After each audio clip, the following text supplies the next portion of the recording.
Good afternoon, my friends. Welcome to our New Testament challenge. Today I'm sharing with you some thoughts from the 14th chapter of the book of Acts. Acts chapter 14.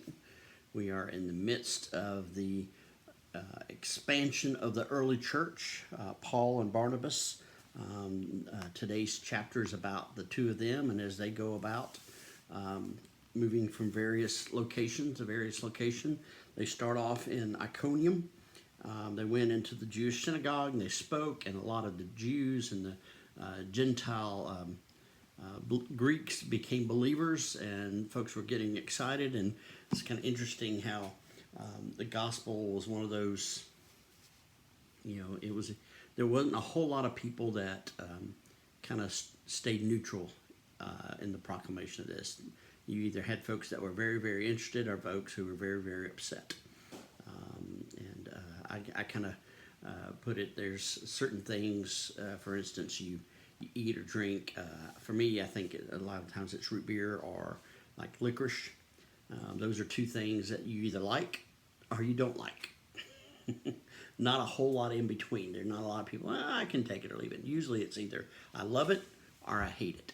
And that's kind of where we see the gospel going with this. Paul and Barnabas, they come into place, Iconium, and there were people who were excited about it, but then there were unbelieving Jews stirred up the Gentiles, and they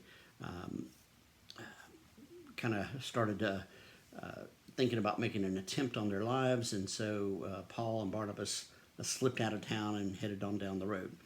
They went to Lystra and Derbe, and went there, and they did the same thing. In Lystra, they found a man who had never walked before, and so Paul told him to get up and to walk, and he did. And everybody was so excited. They saw this, and they were like, okay, hey, Barnabas must be Zeus, and Paul must be Hermes, because I guess apparently that was there were a lot of Greek gods, a lot of worshiping of the Greek gods, and they said, hey, the gods must be there in front of us. And Paul and Barnabas got so upset. They were like, no, we're human beings like you. We're here because we're able to do this because of the God that we proclaim, that we're talking to you about. But people, all they saw was the deed, and they had their own understanding, own interpretation of it, and they kept wanting to make Paul and Barnabas a god and to worship them. And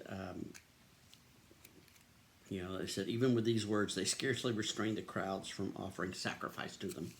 And even then, after that, all the stuff, Jews came from Antioch and Iconium. They went over and they won over the crowds, and they stoned Paul. This is the first time we hear this.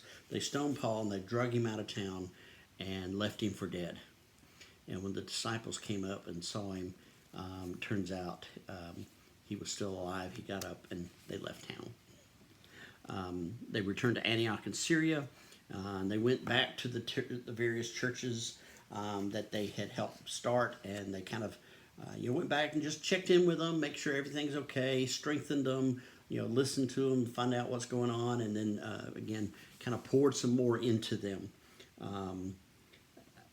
And as they were doing that, you could see they finally got back to Antioch. And it says, when they arrived, they called the church together and related all that God had done with them and how he had opened the door of faith for the Gentiles. And they stayed there with the disciples for some time. And so you see, again, how good news is happening, good things are happening. However, there's a lot of difficulties. There are a lot of people standing against them. But God, saves them, pulls them out. Allows them to continue to preach the gospel. They continue to bless the church and to teach people about the faith, and the church continues to grow and continues to be blessed even in the midst of these difficult times. So it's an interesting story right now.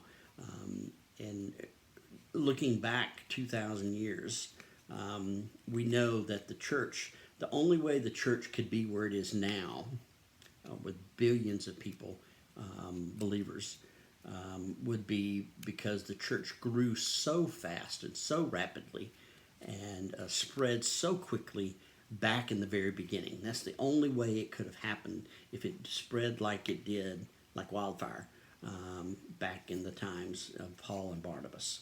And so we see the effect that their preaching had on the early church and has continued to have down through today. So this is interesting stuff. Tomorrow is going to be Acts 15.